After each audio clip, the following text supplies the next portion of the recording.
All right, so we go to repayment. Now, first thing I would want to say is number one, there are two major ways through which repayment is processed on the system.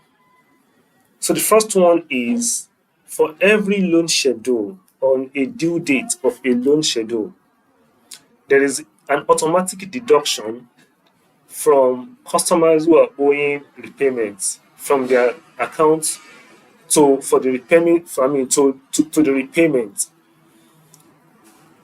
When a customer that has an account with Credit Crest and has taken a loan, the loan is disbursed to the person's account, savings account, end of the savings product.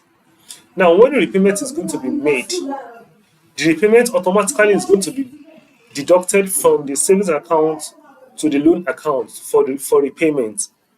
Now, in a situation where the account does not have enough fund, automatically the system will flag that repayment as arrears. That is one way through which repayment is made. Another way is when you come to the system to manually add the repayment.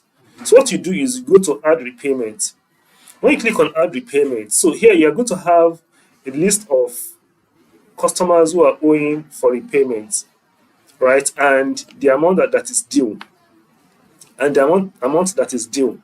So if, for example, you are selecting this and the amount due is 31,250. So the amount that is being repaid is going to be added here. So let's assume we are adding 30,000 naira to the system.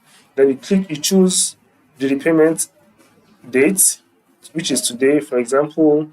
Then it is being repaid through cash at the Diaraba branch, and this is cash, right? Now, when you add repayment, then the money has been repaid actually, and it is recorded here.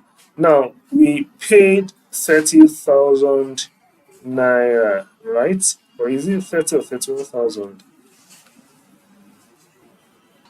Yeah, so we paid 31,000, which is the one that is recorded here, right? But let's try to pay another amount so that we can actually see so automatically when the repayment is entered, the system is going to divide the repayment into two, principal and interest. So if the amount paid is up to the amount that is meant for the principal, then you have the principal, then what is remaining will go straight to the interest. So let's go back to add another repayment. All these ones are for Mariam. Let us add a repayment for another person.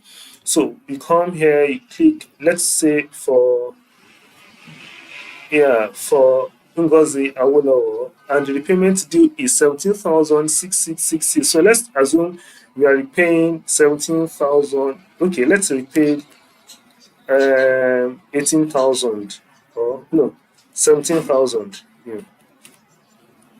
So 17,000, and the repayment date comes in here. Okay, then add repayment.